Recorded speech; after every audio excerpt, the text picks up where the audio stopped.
KBLA Talk 1580.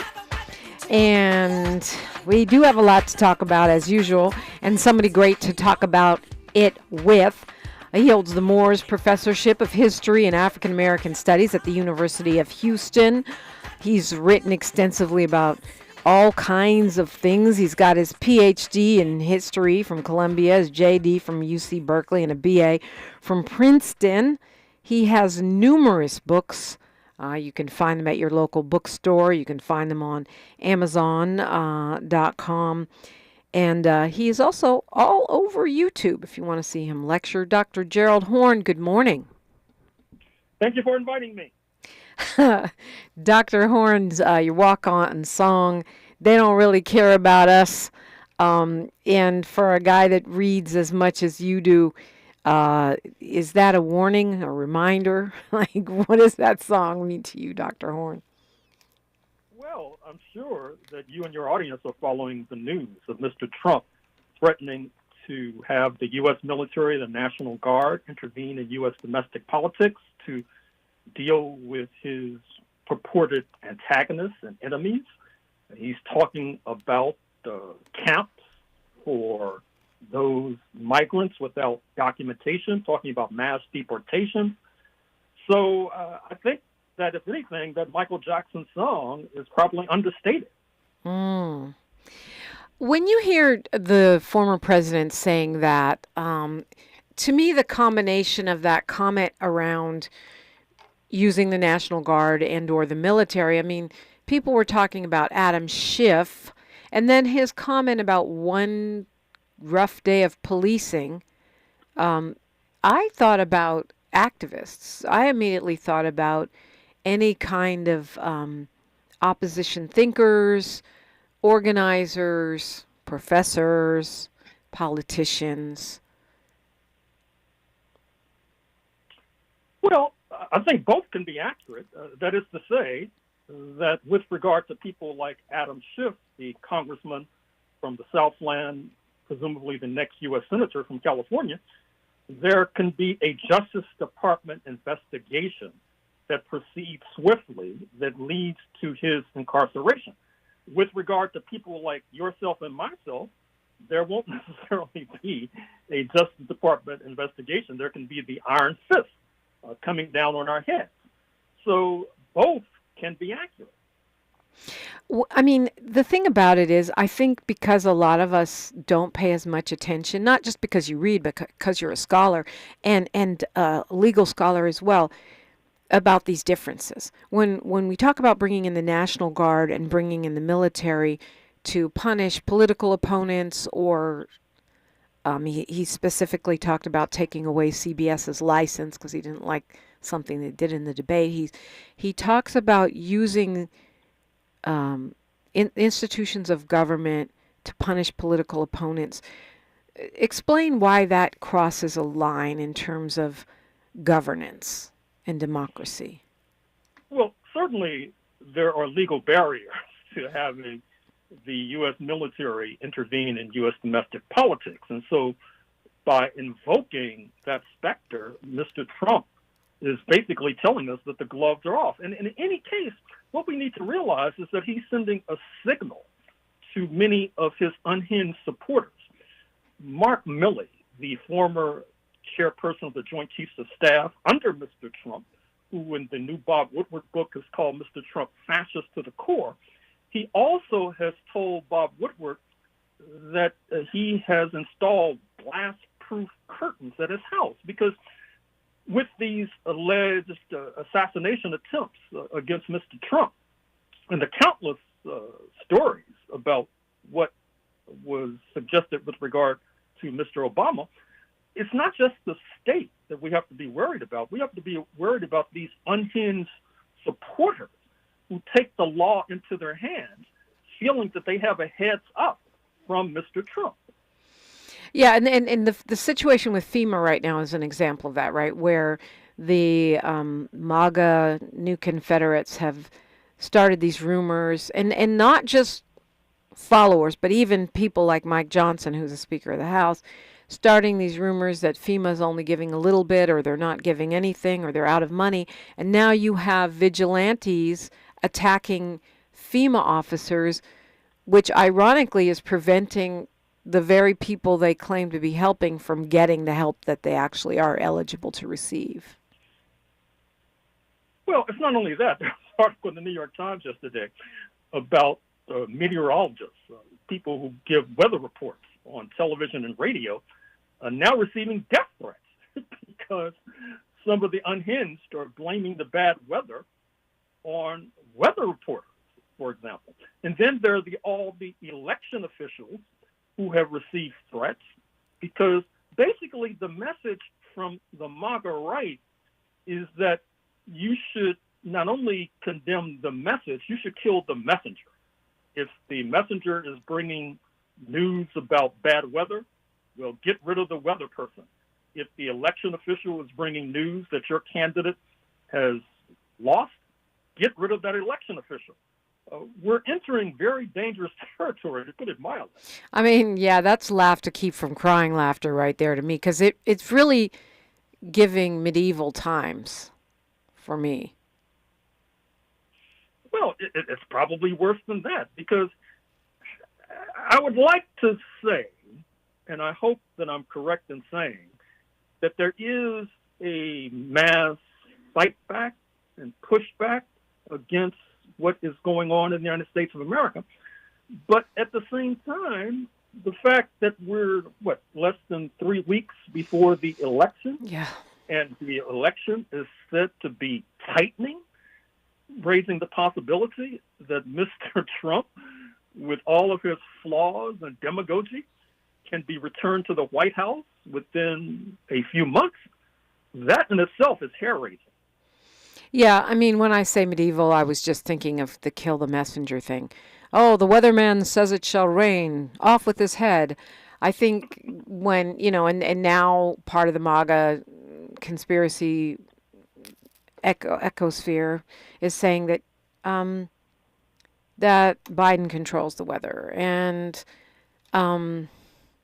it's just, I feel like, we've talked for a while about the world not taking us seriously as the United States of America. I feel like we're all the way there now. I don't know if we can fix it. Well, I think that the Trump base, fundamentally, they're afraid of change. That is why, of course, a major campaign issue, believe it or not, in the state of Texas and the state of Ohio and these tightening Senate races is the question of trans rights and transphobia.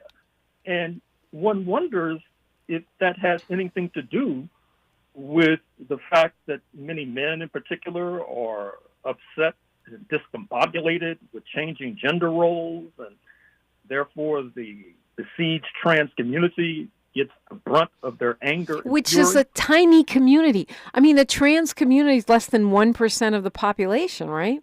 It's like this teeny weeny community, and there's all this energy focused on it. It's very,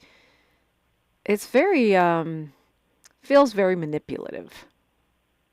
Well, that's for sure. And as I was saying, I think that the right wing is playing upon the insecurity of millions of people who are unmoored in the present circumstance. Okay, this isn't where I was going, and we have a lot to talk about, but before I forget, I have to ask you this. If Trump does win in November, and it is a possibility, it's like you said, the polls are supposedly tightening if we're to believe polls. I'm choosing to cling to yesterday's record early voting in Georgia as a sign that folks are going to show up and not let that happen. But if it does, what's the plan? What is the plan if we have another 4 years or however many years, because there's no guarantee that he'll ever step down until he croaks and then we get J.D. Vance. What's the plan? Well, I think there should be individual plans and collective plans. With regard to individual plans, Canada is looking more and more attractive with every passing day, although keep in mind that there's a crackdown on refugees without papers in Canada as well, which I think should be a message to many in our community who are complaining about refugees without papers in this country. And then, obviously, we need to go back to history and tighten our international relations because, let's face it, there is a strong pro-fascist base domestically. Just like in the 19th century, there was a strong pro-slavery base. We were able to do an end run around that base by tightening ties with revolutionary Haiti, with abolitionist London, etc. But few of our organizations today have any sorts of international consciousness, not to mention international ties. Yeah. So as a collective, you're saying build international ties is something Malcolm X really modeled, in a sense, for Black U.S. activists, right? And individually, well, do what you got to do, but Canada may not be a reliable option.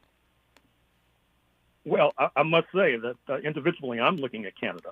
And I should also mention something else, which is continuing to fight on the domestic front. And I'm sure you saw the article about Ross Baraka, the mayor of Newark. My brother, yes. Exactly, considering a race for governor of New Jersey, a very glowing profile in the New Yorker. Yeah. And so those sorts of struggles should not be dismissed with, but they should be supplemented. What do you mean by supplemented, Dr. Horne? Well, supplemented by, in other words, fighting on the domestic scale for political power in a state like New Jersey, and fighting for international ties as well.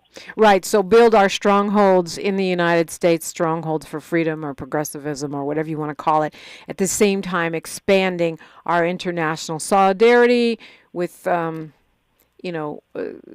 like-minded or allied entities, and at the same time individually handle your business. We're talking with Dr. Gerald Horne. I want to, ongoing atrocities in Gaza, and what I'm looking at is 3 fronts. Some are saying 2. We'll talk about that and more when we come forward with Dr. Gerald Horne on KBLA Talk 1580. A safe place to go loud. A great place for progressive politics. KBLA Talk 1580.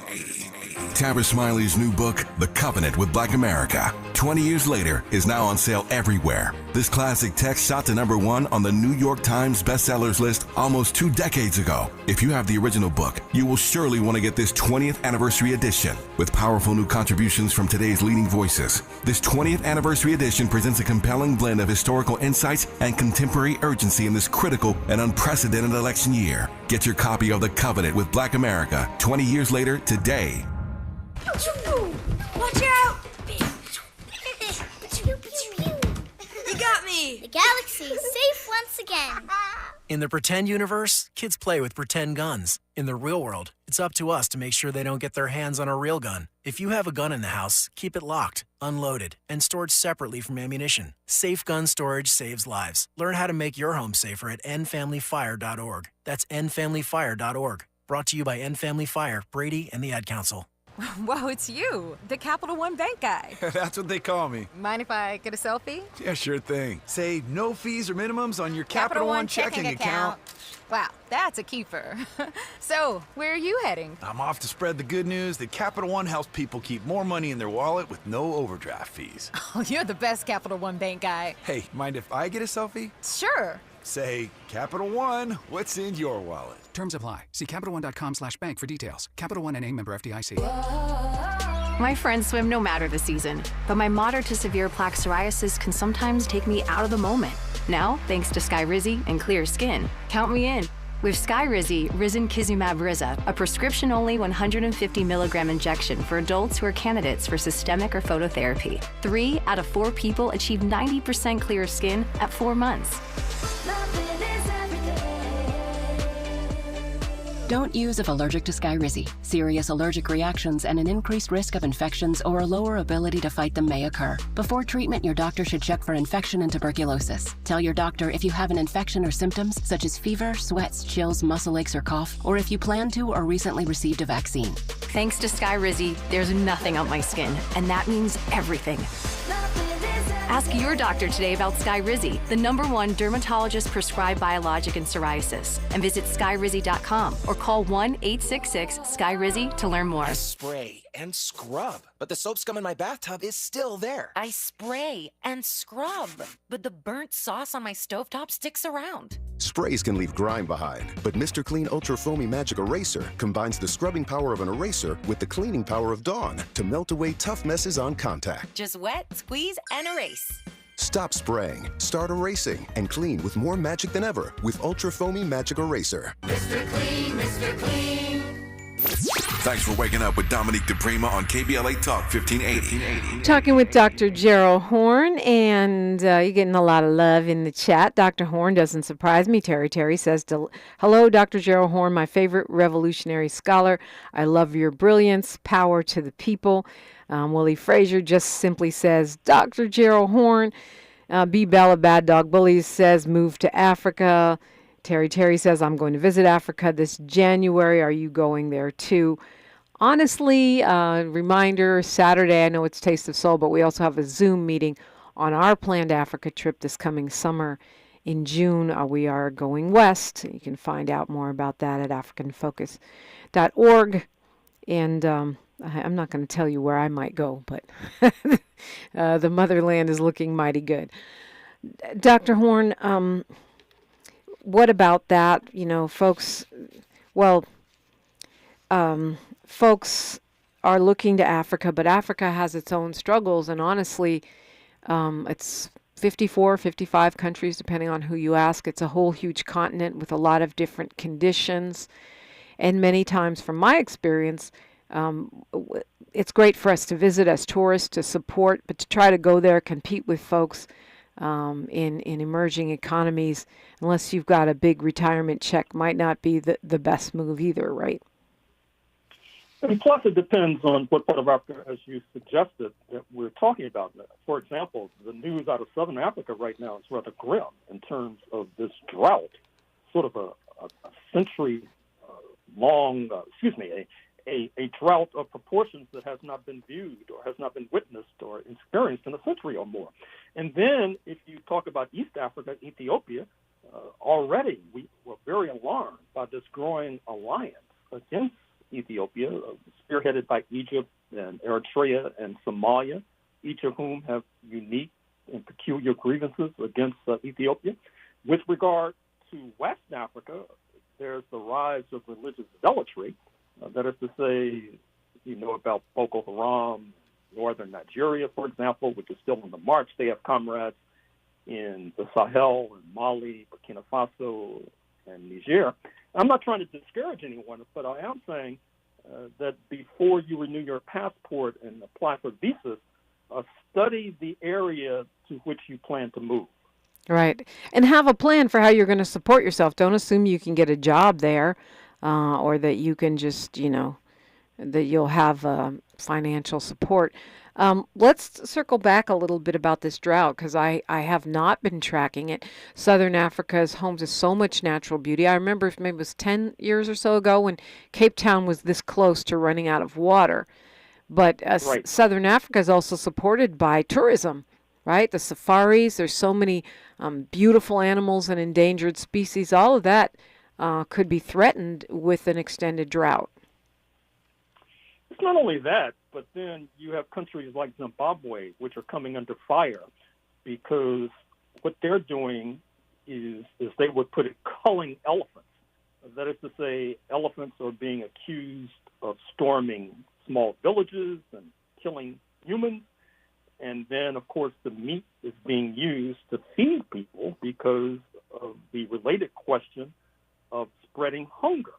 But that, in turn, brings attacks from the animal lobby, for example, which is increasing pressure on Zimbabwe, which, by the way, just moved to compensate the farmers from the European minority who, under previous president Robert Mugabe, were expropriated of their land without compensation. Oh, gosh, I hate that so much. I'm sorry. I was in Zimbabwe a couple of years ago, and you can tell they're still being punished by Western nations for Mugabe trying to bring some of the land back to the people, that owned it to begin with. This idea of giving reparations to people who stole stuff in the first place, i.e., what the French got from Haiti, is just it makes my head hurt. I did see, though, Dr. Horne, when I was in Zimbabwe, evidence of elephants having just running rampant, like breaking down fences, breaking buildings, running right through the middle of towns. There's a lot of them. They're not endangered in Zimbabwe. Well, it's a real problem, to be sure. And actually, it reminds me of the stories I've been reading in the LA Times lately about bears in the far reaches of LA County, which have learned how to open doors, for example. And, of course, assaulting garbage cans in order to survive. I mean, there's something going on right now that needs further study. Yeah, it also makes me angry that foreign lobbies, whether they be oil or animal, are meddling in the sovereignty and domestic decision making of any nation, most particularly an African one. Well, let's face it. I'm sure I'm not bringing news to this audience by suggesting that there is a powerful lobby in the North Atlantic camp that continues to see Africa as a colonial appendage, their rhetoric to the contrary. Mm-hmm. Certainly that's how they treat Africa, as if it's a colonial. It's just, for example, the United States has multi-billion-dollar trade with China, and yet it seeks to compel African nations not to deal with China. Yeah. As if African nations are not allowed to think for themselves like the representatives in Washington presumably do. Presumably. Yeah, that's a great example. So, Dr. Gerald Horne, I had said we were going to talk about what's going on in Gaza and Lebanon, in the West Bank. That's, to me, it feels like three fronts, the West Bank, Gaza, Lebanon, but generally folks are saying two. Israel continuing, and it seems to be not letting up at all, even as the U.S. sort of low-key made a threat that aid needs to go in, at least if we're going to continue providing weaponry. Well, it's very complicated, and I don't want to sound alarmist, but this situation could easily tip into a regional war that could drag in the United States. After all, the United States has just sent 100 armed forces to Israel to staff these anti-aircraft contraptions that they've established to knock down missiles from Hezbollah in southern Lebanon. Reports indicate that in Israel itself, there are about 40,000 U.S. passport holders. This includes dual passport holders. So it's clear that the United States is the major backstop for Israel at a time when Israel has bitten off more than it can chew, particularly with regard to Hezbollah in southern Lebanon. Now, they thought that by killing the leader, Mr. Nasrallah, and by booby-trapping pagers, for example, that they had set back Hezbollah. But it was a temporary setback at best. And what's happening now is that the leader of Hezbollah, by his own admission, is saying that he's going to be hurting. He and his forces are going to be hurting. His word, not mine. Israel in coming days and weeks. And that has to be taken very seriously. And at the same time, Israel is poised to attack Iran, a major nation of 80 million, which may be on the cusp of having nuclear weapons, believe it or not. And the right wing in Israel is clamoring for the entire West Bank, which is predominantly Palestinian, to be annexed. And, of course, there's this ongoing move, as we know from Gaza, to expel Palestinians so that more settlers from Israel can move in. So this is a recipe for catastrophe. Okay, so there's two things I don't understand. We only have a minute till news, traffic, and sports here, so maybe you'll have to answer them on the other side. The pagers, why is that not terrorism? I mean, if you put weapon explosives into pagers and other electronic devices and you don't know where they're going to go, how is that not a violation of international law? How are we not already in an expanded regional war? To me, Israel is, fresh airstrikes this morning on Beirut. They're bombing Lebanon. They're bombing Gaza. They're bombing the West Bank. And we are providing weaponry for all of that. We have soldiers there. Iran is, in the picture. How is this not already an expanded regional war? People keep saying that they're afraid it's going to expand. It feels like it's already expanded. I'm sure you're probably the one person that could explain to me what I'm missing about that equation. And how is forcing Israel to resume humanitarian aid, which we're giving them a whole month. A lot of people will starve and die before then, while continuing to allow them to bomb. How is that an upgrade? I don't get it. It's like we're going over there and giving polio shots so we can bomb people and kill them. It's to me, we're in an alternate universe. I feel like I'm missing something. Dr. Gerald Horne hopefully will help us understand when we come forward on KBLA Talk 1580. She's reclaiming her time on KBLA Talk 1580. More First Things First with Dominique DiPrima when we come forward. I'm Bree Wood with 4 Things You Should Know from BIN News. Frontier Airlines pilots have voted in favor of holding a strike if they can't get a favorable contract from the company. The Denver-based airline said a strike is not imminent and that negotiations with the pilots are ongoing. Donald Trump is doubling down on his recent claims that Democrats are the enemy from within. Trump was recently asked on Fox News how he would handle his critics in a potential second term, and that was his response. Trump repeated similar remarks during a taped town hall with women in Georgia. The Supreme Court will hear oral arguments today on a case that could affect disability payments for veterans. The case centers around 2 veterans who claim to have post-traumatic stress disorder stemming from their service in the U.S. military, but were denied benefits. And The Weeknd is making Spotify history. The singer is the first artist to have 20 songs reach 1 billion streams on the platform. Get BIN News on demand 24/7 at BINnews.com. Some people just know you could save money on car insurance by checking Allstate first. Those people are probably saving a carload of cash right now. So what are you waiting for? Check Allstate first for a quote today. You're in good hands with Allstate. This is the KBLA Sports Minute with Ray Richardson. The Dodgers are back on the field tonight against the Mets in the National League Championship Series. Game 3 in the best-of-7 jumps off at 5 o'clock. The next 3 games are in New York. Dodgers manager Dave Roberts said he is not moving Shohei Ohtani in the batting order to give him more chances to bat with runners on base. Roberts is keeping Ohtani in the leadoff position. Here's something to keep on your radar if Ohtani continues to struggle in the playoffs. Ohtani is 0 for 19 at the plate with the bases empty. He's 6 for 8 with men on base. Stay tuned on this situation. Interesting development in the Lakers preseason game Tuesday night against Golden State in Vegas. Most of the crowd of 16,000 stood up and cheered when Bronny James entered the game with 9 minutes left in the fourth quarter. Bronny finished the game but had only 2 points. He was 1 for 5 and missed all 3 of his 3-point shots. No debates, no speculation, just the info you need. That's your KBLA Sports Minute. I'm Ray Richardson. More news, opinions, and conversation when we come forward on KBLA Talk 1580.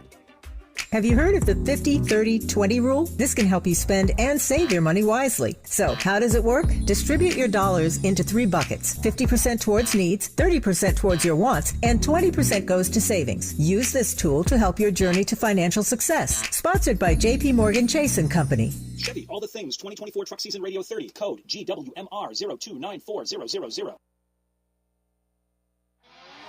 This truck season, think about all the things you can do in a Chevy truck. You'll be able to, or you can even just, with impressive towing, incredible bed and tailgate functionality, and multiple powertrains, Chevy trucks have what you need to get things done. When you want to do it all, Chevy's got you. Chevrolet, together let's drive. KBLA Talk 1580. We've got a lot to talk about. KBLA Talk 1580, connecting you with services and solutions. If you need help getting your resume in order, finding job training, or landing a job, we've got 3 great options for you. First, the City of Los Angeles has WorkSource centers across the area offering free job support. The California Workforce Development Board can help you with everything from GED prep to vocational training at no cost to you. On the federal level, the Department of Labor's American Job Centers offer a full range of services for job seekers and businesses alike. Visit careeronestop.org, or for more info, just call California's Help Center or visit cwdb.ca.gov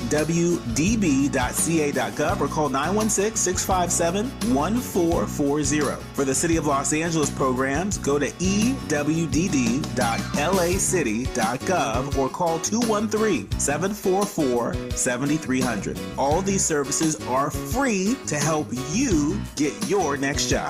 This is a community call to action from KBLA Talk 1580.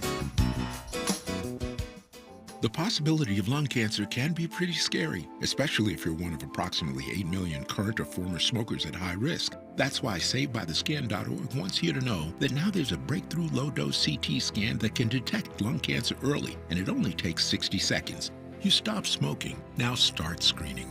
For an easy quiz to see if you're eligible, visit SaveByTheScan.org. It could save your life. SaveByTheScan.org is brought to you by the American Lung Association's Lung Force Initiative and the Ad Council.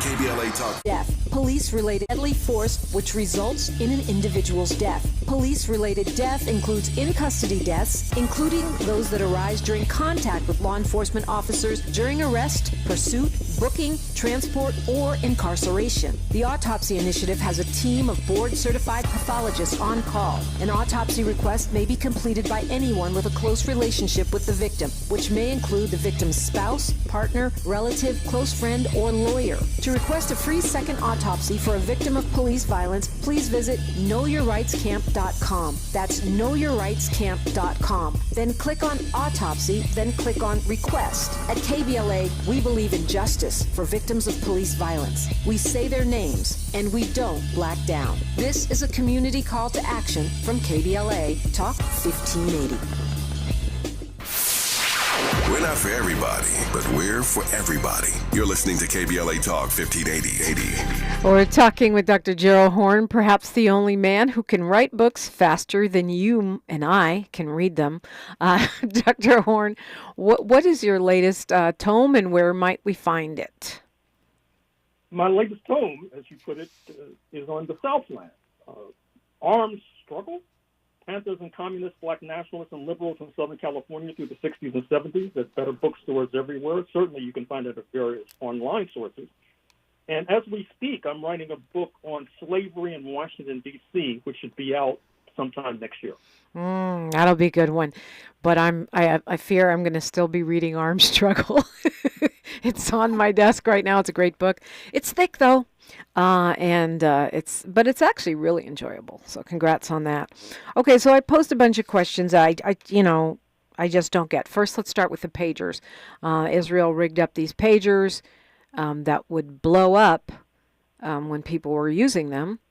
And you can't guarantee where an item like that is going to go. How is, with your lawyer hat on, how is that not illegal? Oh, it's certainly a violation of international law. That is to say that there were civilians who were disproportionately maimed and killed during that exercise. But as we know, there's a double standard that's operative in the world. We just made reference to the fact how the United States doesn't want Africa to deal with China, although the United States conducts billions of dollars in trade with China. So that is the state of play. And I should also mention something else that is of grave concern, and that is that Israel of late has been bombing Christian villages in Lebanon. And that has incensed France and Italy and a number of the Mediterranean countries. That is to say that the United States is now finding itself in isolation from its own so-called allies, speaking of the Western European nations, because of this full-throated support for Israel, which seems to be on the verge of going over the cliff with the United States hand in glove with it. Okay, so speaking of that, with the United States, told Israel yesterday, if you don't allow this humanitarian aid in within a month, there'll be consequences, which could include some limits on weapons. A month is a really long deadline, A. B, just like the polio shots, I don't understand the point of allowing doctors in to give polio shots or allowing aid in if you're going to keep killing everybody and disfiguring and dismembering everybody that's there. What's the point of feeding people if you're going to kill them anyway? Well, there's an obvious disconnect between U.S. rhetoric and U.S. actions. I just finished reading Bob Woodward's book, War. He, of course, is the well-known Washington journalist who broke the Watergate story, which drove Richard Nixon out of office some decades ago. And what's interesting about this book is that he repeatedly quotes Mr. Biden as using the F word to describe Mr. Netanyahu and other various forms of profanity. I mean, Mr. Biden, according to Woodward, curses more than a Samuel L. Jackson character in a Quentin Tarantino movie. And yet, despite this invective that he's heaping upon Mr. Netanyahu, he continues to sign off on sending multi-tonnage bombs. I mean, to be his B, basically. Well, that's another one. Can't say it on the radio, but that's what it looks like. Yeah. Well, let's face it, there's a very powerful pro-Israel lobby in this country. We've been reading these disturbing stories about how Miriam Adelson, the heir to a billion-dollar fortune, is supplying Mr. Trump with tens of millions of dollars. In fact, the not-so-hidden agenda of Mr. Netanyahu is to put so much pressure on the United States that it'll lead to a Trump victory.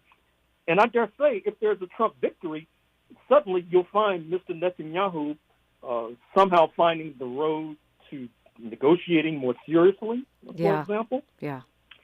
So he's obviously just trying to put the Democrats, and particularly Vice President Harris, in a corner, because another thing that comes through from Woodward's book is that Vice President Harris was, perhaps it was part of a good cop, bad cop routine, but she was taking a harder line in meetings with Mr. Netanyahu than Mr. Biden has taken. And that did not please the Israeli leadership. I'm sure it didn't. I mean, look, it's, I feel like I shouldn't even have to say this, but I will, since I just said the president is acting as Netanyahu's B, is that that's not about anti-Semitism. It's anti-war, and I feel like right now, as Willie Frazier says in the chat, Israel is acting with impunity against other nations. Our nation is supplying them with those arms. When they're breaking laws, when they're killing civilians in mass, children in mass, and expanding their fronts at our expense, don't we have a responsibility to do more? Well, clearly. And I think another factor that hasn't received sufficient attention is not only how Israel's piracy and crimes, they're traumatizing Palestinians, they're traumatizing Lebanese, but what is it doing to our youth who see on television people being set afire in hospitals and fleeing in horror? It's difficult to unring the bell. It's difficult to purge that kind of horrid image from one's mind. What impact will that have psychologically in the long term on this side of the Atlantic? Yeah, that's a great point. I mean, we were talking about mass trauma, and I'll add that the response of our universities to the protests, along with those constant images of maimed children, it does nothing more than radicalize and traumatize multiple generations. I can't even imagine the generational trauma in Gaza people who have lost double-digit numbers of family members, and if they aren't dead themselves, have been maimed and disabled for life. It's the psychological damage and the way that our country will be viewed and thought of by the world for generations. I don't know how you undo that. And plus, there are a number of dilemmas that Israel refuses to face. One is that we've seen this movie before in terms of Israel's intervention in Lebanon. It did not end very well for the Israelis in 2006. It did not end very well for the Israelis between, say, 1982 and the year 2000. And yet, like some sort of hooked drug addict, they refused to put down that crack pipe. And at the same time, the international public opinion is rising against Israel. And increasingly in conservative circles, you see critiques of Israel in the United States because they feel that this focus and concentration on Israel's needs detracts from focusing on the People's Republic of China, which they see as the major threat in their imagination to U.S. primacy. So this is a real dilemma for Israel and the Israel lobby, and ultimately for international peace and security. Okay, so two more questions on this, because I do have other things on my list, but it's just, this is something that actually does keep me up at night. It's so horrifying. How is this not already a wider war, Dr. Horne? To me, it seems really plenty wide already. So when we say we're alarmed that this could broaden, what do we mean by that? What we mean is that Israel can bomb the oil fields of Iran. Iran has threatened to bomb the oil fields of U.S. allies, including Saudi Arabia. What it means is that Israel could bomb the nuclear facilities of Iran, which are deep underground. Iran could in turn bomb the nuclear Dimona, this place in Israel where it's supposed to be a nuclear weapons store. Will there be a mushroom cloud as a result of bombing of Dimona, for example? So things can get worse if that's the import of what you're suggesting. Yeah, I mean, so broader, deeper, and more globally problematic. It's what you've more or less outlined there. And I guess the final question on this one, and I'll get your answer when we come forward, is what ought we as U.S. citizens of conscience be doing about it at this moment? It's KBLA Talk 1580. More of First Things First with Dominique DiPrima when we come forward. I'm Jeff Davis. I believe my daughter should inherit something, but not the role and responsibility of burying me. That's why I have a pre-need burial insurance plan through Harrison Ross Mortuary. Their plan offers me 4 payment options. 1, pay in advance or pay over 3, 5, or 10-year time periods to keep the payments affordable. Contact the professionals today at Harrison Ross Mortuary. We can be reached at area code 310-704-4901. That's 310-704-4901. And ask for me, Jeff Davis. Thank you. Your vote matters. It helps you fight for the things you care about, like protecting Social Security and supporting family caregivers. Voters 50 and over are the most influential voting bloc. You have the power to make candidates focus on the issues you care about, so you need reliable information to make sure your voice is heard. AARP's election guide has the most up-to-date information about when, where, and how to vote. Get the facts at aarp.org/election guides. Paid for by AARP.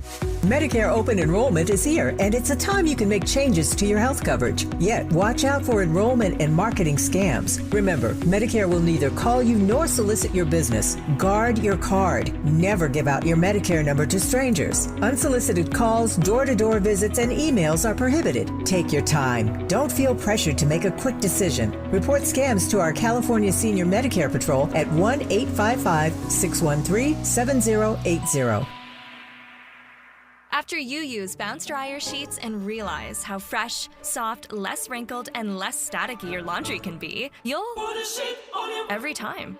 Like those socks that smell like they've been through a marathon. Put a sheet on or that blanket that's got wrinkles on its wrinkles. Put a sheet on Maybe even your chatty coworker who keeps distracting you? Okay, bounce dryer sheets can't do it all. But for fresher, softer, better laundry, The conversation continues right now with Dominique DiPrima on First Things First.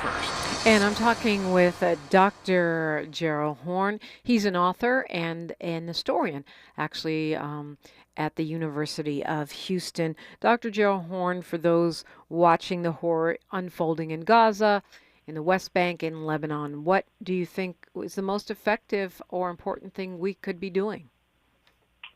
Well, in the Golden State, you have a rare opportunity because a Senate seat is open, and it appears that Adam Schiff will be the next U.S. Senator from the Southland. He also happens to be an ardent supporter of Israel. He should not be allowed to hold any sort of rally without there being protesters there clamoring for him to press Israel for a ceasefire and for cutting aid, particularly military aid to Israel. And likewise, we should be lobbying our congresspersons, for example, on a similar level. And I don't know if in the LA City Council there have been resolutions on this matter. Other city councils have moved in a similar fashion. And certainly Los Angeles, which prides itself understandably as being in the vanguard of progressivism, should not be left behind with regard to city council resolutions on Israel-Palestine. So you think those resolutions make a difference then? Oh, clearly they do, because what happens is that they give heart to people being bombed. I mean, for example, if you listen to public opinion in Gaza, they were quite moved by these campus protests. And speaking of campus protests, despite the fact that administrators at UCLA and USC are cracking down and cracking heads with regard to student protesters, those protesters need our support as well. Many of them have been suspended, having their lives interrupted. They deserve and merit support as well. Okay. It's interesting stuff. I know I've heard Schiff, I almost called him Senator Schiff. I heard Congressman Schiff speak on CNN about Israel, and he was very hawkish, surprisingly hawkish. But it's been some time, and I wonder if his position, given the ongoing carnage, has softened at all. Let's pivot back to the election right now. You mentioned the polls tightening. And I don't know how much polls are to be believed, but I am very concerned myself. How do you see the prospects at this point for a victory by someone who isn't named Trump? Well, it's complicated. Recall that in 2022, the polls were off. They basically had a prophecy about a red wave. It turned out to be a red trickle. You had Trumpsters like Herschel Walker, the footballer from the state of Georgia, defeated soundly. But at the same time, in 2020, recall that the number of votes for Mr. Trump, the votes were underestimated. He got 75 million votes, which is quite astonishing. Of course, Mr. Biden got 7 million votes more. And as we know, the wild card is this electoral college, which Governor Walz has called for the abolition of same. And of course, he was reprimanded by the Harris team for saying that. Yeah, I had to back off that one, even though I agree. Yeah, exactly. But certainly, we all know that there's a good reason why there's campaigning only taking place in about 7 states. And if you look at those 7 states, you see that Mr. Trump is ahead in certain states. Apparently, he's ahead in Nevada, right next door. Yeah. Which it seems to me is a challenge to people in the Golden State. Yeah, for sure. I mean, I know a lot of people taking trips to Nevada to door knock at this point.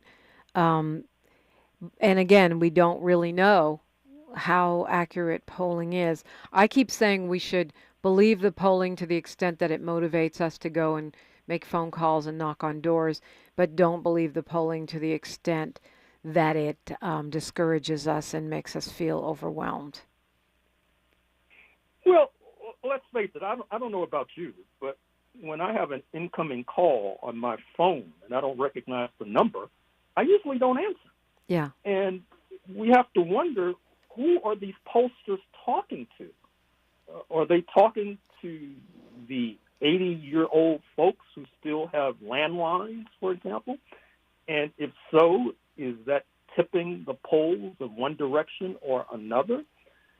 And in any case, we have to also factor in the state of Michigan, where there is a large Arab American population. They're upset with the Democrats and what we've just articulated concerning their policies in historic Palestine. They're threatening to sit out the election. There's a lot of apathy in this country as well, which I think, with regard to anti-Trump constituencies, is a major issue. The sitting out part I don't get. If you don't want to vote for Democrats because you don't think they've gone far enough, then vote for West Abdullah or Stein if you're really feeling zombie-like. But I don't sit out. I also think for those who are concerned about Palestine, and by the way, the LA City Council did not pass a resolution. One was presented and did not make it out of the council. I just don't see how that they don't think it would be far worse under Trump. His son-in-law has already speculated about the great beachfront property of Gaza, and they're real estate people. Well, and we've already said something that's obvious, which is that Mr. Netanyahu is basically plotting a strategy that he feels will lead to the election of Donald J. Trump, and he must suspect that if Trump is elected, he'll have more of a free reign than he has today, although that's very difficult to imagine in any case. And with regard to the LA City Council, that's really disappointing. I'm very disappointed to hear that. And I think that's a cast-down gauntlet before the feet of every progressive in the Southland. The fact that the City Council has not passed a resolution concerning this crisis that could easily tip the world into World War III. Yeah. We've been saying this week that we need to not just talk about Project 2025 or how terrible Trump is, but what we might see on an upside. And I know you're more on the, Dr. West voters side of town, but can you take away anything from the policies and positions that the vice president has presented over the past couple weeks that you find to be beneficial for Americans should she be elected? Well, the problem is Congress. I hate to be but right now the polls suggest that the Republicans may take the Senate. Yeah. There's a possibility that they may take the House. Yeah. And so even if I were to tout some of the proposals from Vice President Harris, which I think are commendable, such as pro-union legislation making it easier to organize unions, the fact is that it has to get through Congress. And it's difficult for the president on her own to sign executive orders to make it easier to organize unions, for example. And in any case, even if she pursued down the path, given the way that the courts are stacked, they may turn thumbs down. Now, I think, however, that there have been some rather intriguing proposals about reforming the U.S. Supreme Court that the Harris team has put forward, that even Mr. Biden has put forward. And that's long overdue because these 9 unelected politicians in black robes really need to be disciplined. And so we just have a minute here, Dr. Horne. Dr. Gerald Horne, I so appreciate you spending time with us this morning and all the days that you do. What would you like to talk to us about with this final minute? Well, the good news is that with regard to the reparations struggle, I think it's in good hands. What I mean by that is the good hands are in the Caribbean. The good hands are hands of Prime Minister Mia Mottley of Barbados, for example. They are organizing globally. Of course, they have the advantage of having state power and having ambassadors in Brussels and in London and in Washington. But obviously, our movement here needs to attach itself to the extent that it has not to the sales of Barbados and Jamaica and all the other Caribbean nations. Well said, Dr. Horne, and remind us about your book. Well, the latest one deals precisely with the Southland. Armed Struggle deals with Panthers and communists, black nationalists and liberals in Southern California through the 60s and 70s. I think that a peek at that book will be quite illuminating for anyone who resides in Southern California. It sure is. It's a trip. Thank you for writing it, and thanks for being with us today, Dr. Horne. Thank you for inviting me.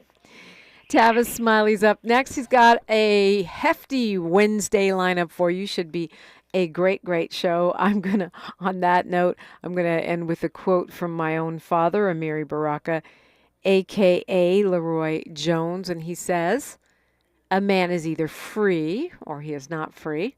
There can be no apprenticeship for freedom." I'm Dominique DiPrima. I will see you out downtown LA tomorrow for the Together We Thrive convention. I'll be interviewing Hit Boy, so much more. TogetherWeThrive.com for more on that. History is now, and we are making it together. Until next time, one love. KBLA 1580 Santa Monica.